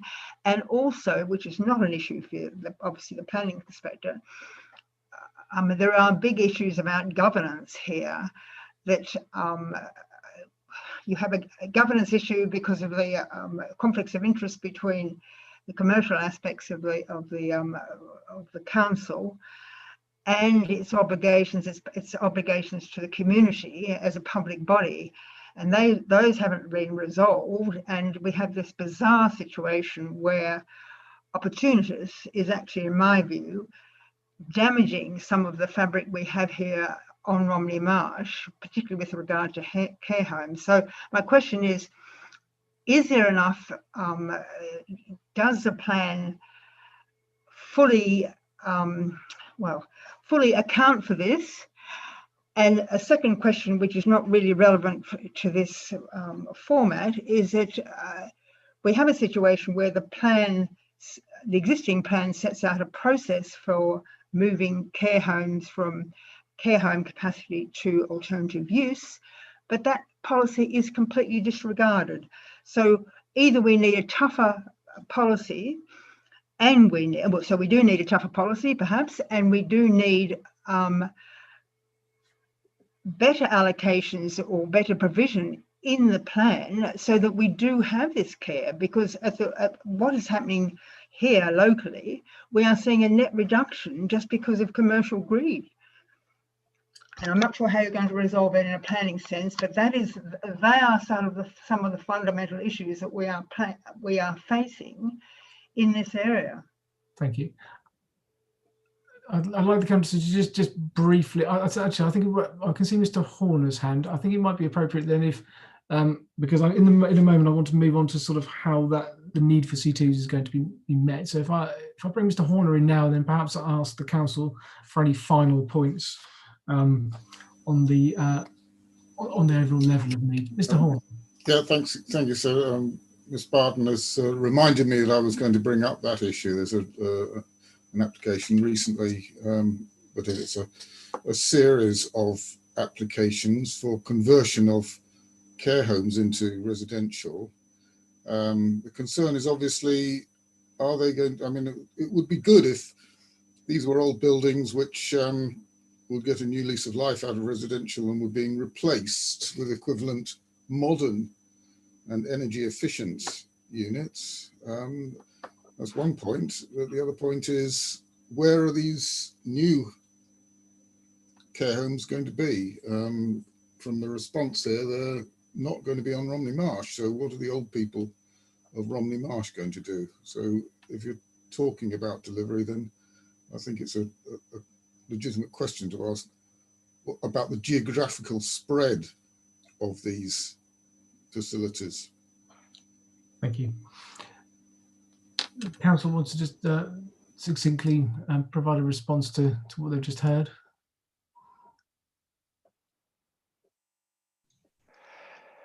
Just on the point about loss of care homes, I would say that only in September have we adopted the Places and Policies Local Plan, and in that we have a new policy which seeks to prevent the loss of residential care homes and institutions. That's policy HB11, and as part of that we asked for a viability report demonstrating that the use of the building is not sustainable, or it can't be extended or adapted to make it viable, and that it's been marketed at a reasonable rate for a period of at least 12 months. So there are new policies in place which seek to prevent the loss of residential care homes. Thank you, Mr. Toffs. Ms. Barton, I can still see a hand. Is that a legacy hand or is that a new hand?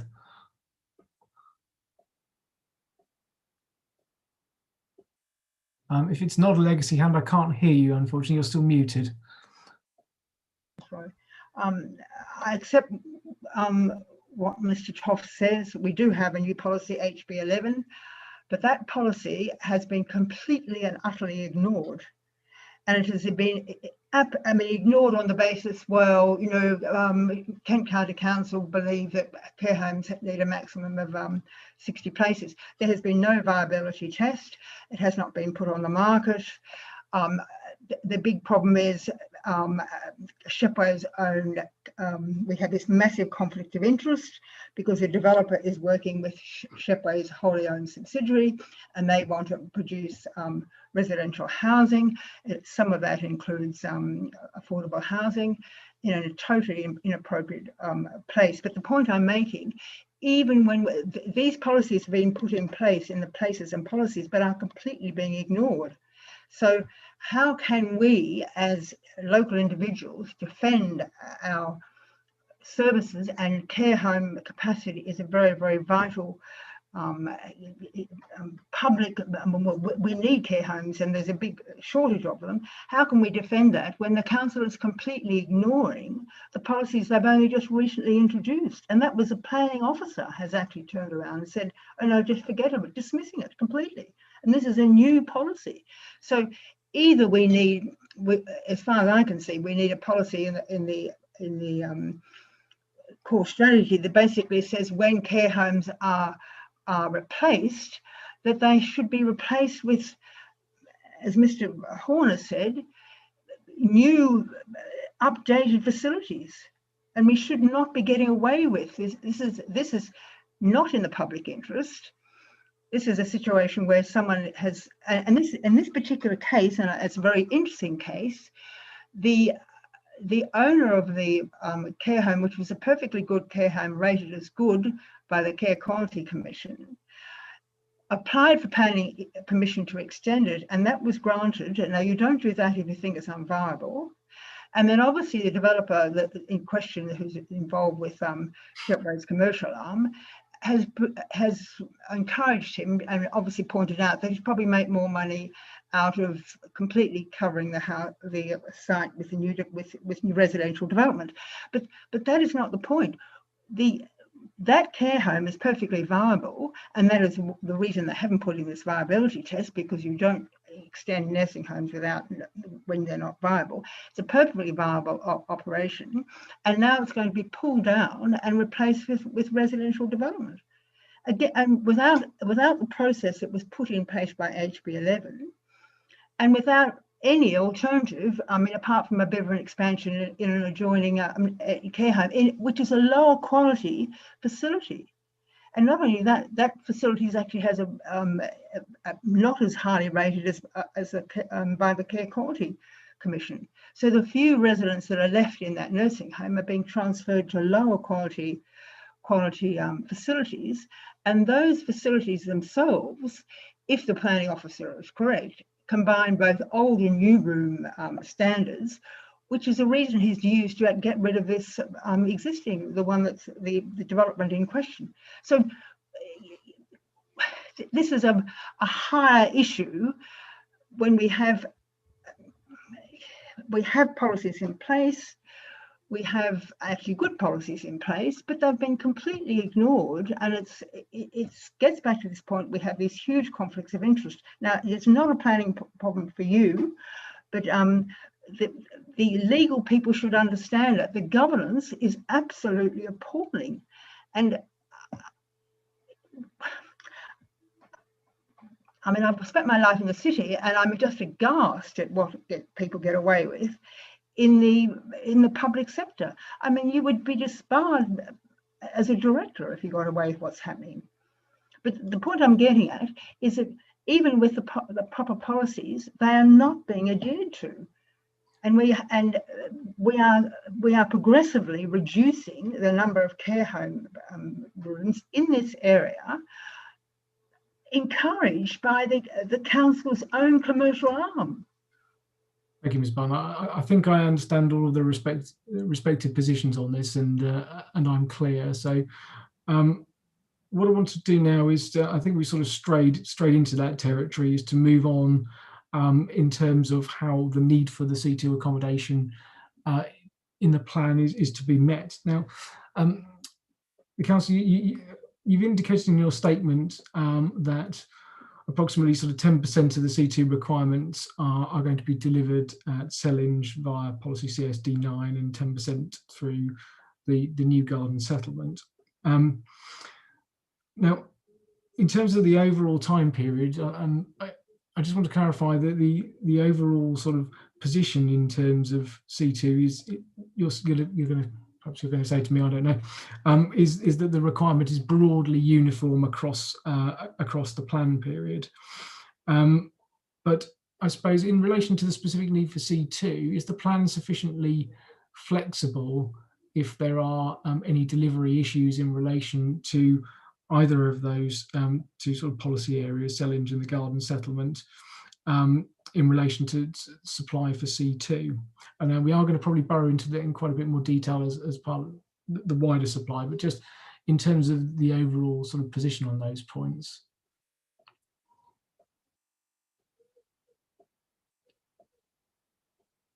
Is that you, Mr. Bailey? You're still muted up. Yep. Thank you.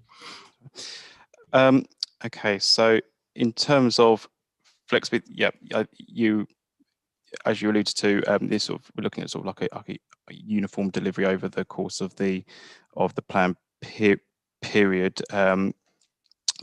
We've obviously got smaller allocations coming through the places and policies in advance of the main delivery at the garden settlement and at Sellinge, and as I alluded to earlier, we've potentially got another site at Nichols Quarry that is coming forward in advance of these sites, that is looking to bring in an element of C2.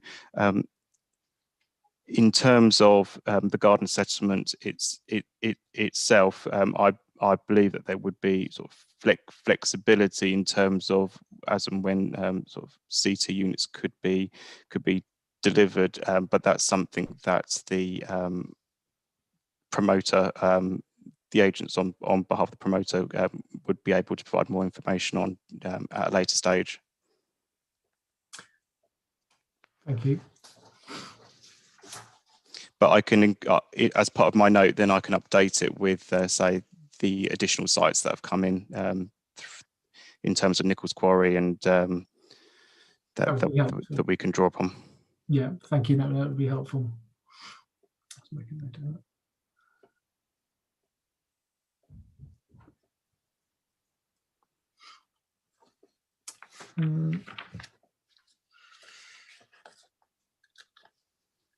Now I was just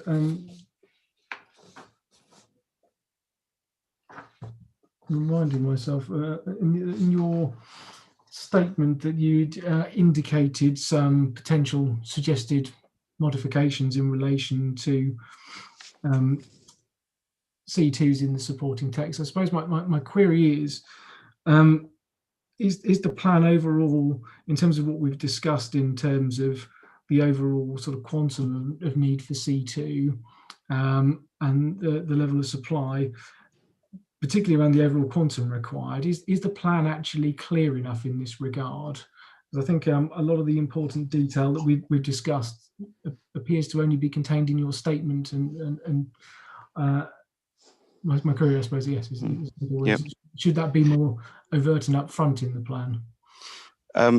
We, as you've picked out within the statement that we've suggested, that through some of the supporting text, I think it's 2 policy SS2, we could provide some more clarity around the quantum of C2 and how it would be delivered through the core strategy. Thank you. Yes, as I say, I haven't reached sort of final conclusion, but I think perhaps my line of thinking is that there is a potential issue in terms of the soundness, but that could potentially be addressed through some additional points of clarity. So, yes, is it something that I could add to the note that I provide you with? Well, I think at this stage, obviously there are potentially a lot of other issues to discuss in terms of matters around supply. So my suggestion would be to keep the thought that perhaps then keep it in your mind, but not to progress it further until we perhaps respond to you in more detail on that, because there could then be further modifications and things that come further down the line in the examination. So you don't want to be doing such modifications and modifications. So thank you.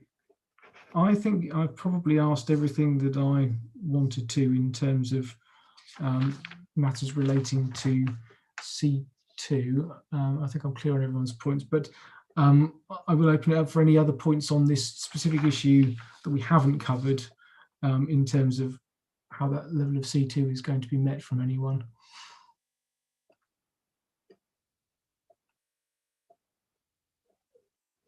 I see no hands. Splendid. In that case, I should perhaps move swiftly on to point 6 in relation to housing requirement for any designated neighbourhood areas. My queries in this regard were sort of relatively straightforward. You'd indicated, the council had indicated in its statement that you'd got some neighbourhood areas, but they hadn't progressed. Could you just confirm whether that remains the case? Yes, that's correct, sir. We have 5 neighbourhood areas designated.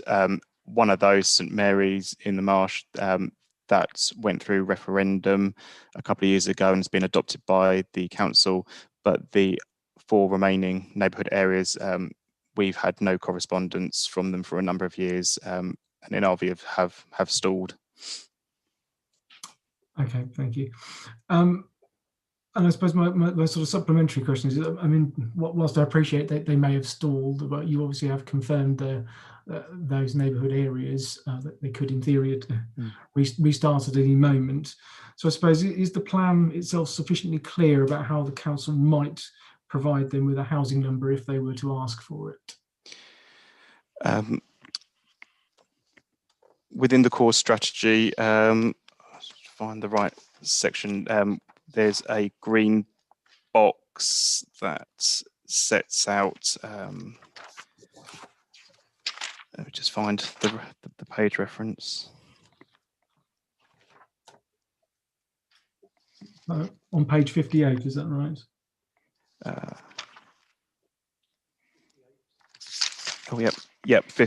Page 58 of the core strategy review. Yes, that sets out that if any neighbourhood area existing or newly formed wishes to progress with a neighbourhood plan, then the council will have discussions and advise on the housing requirements need for that neighbourhood area.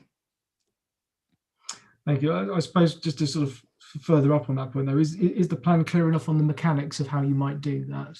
I appreciate that it says that you will do it, but it's that sort of green fact box doesn't go much further than that. So is there anything in terms of the mechanics that? If you felt it would be clearer, sir, we could add references to the relevant parts of national guidance, if you feel that would be clearer for any community who are planning to go forward with a neighbourhood plan.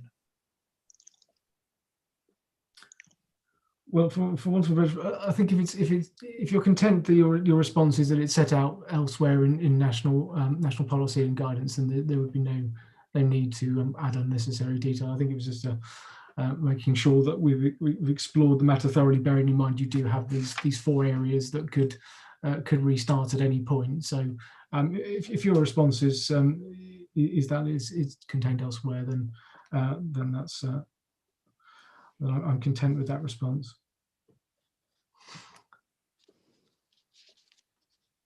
So that was pretty much the sum total of my questions in terms of the housing requirements, in terms of neighbourhood areas.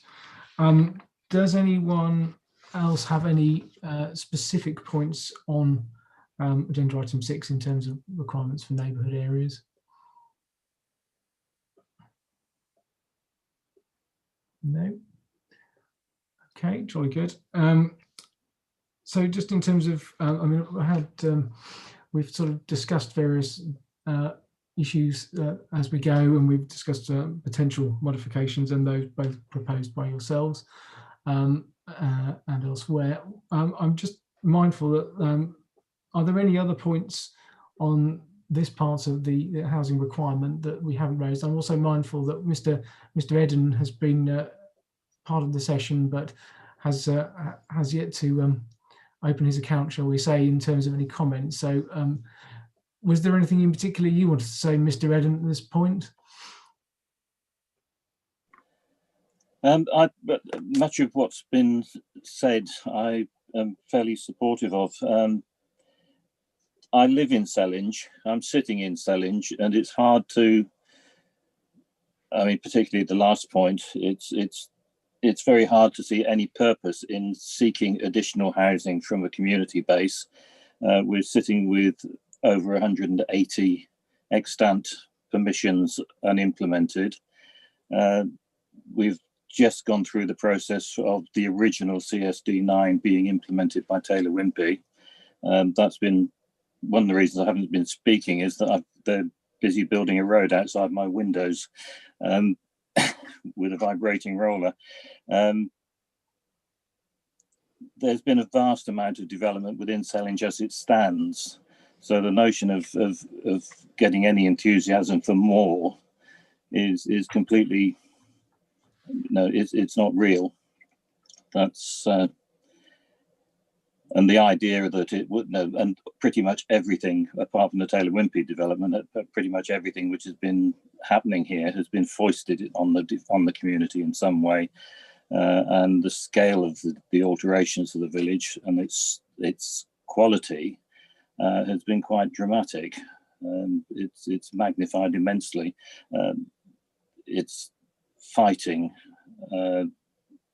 becoming an overspill for Otterpool, which we find very difficult.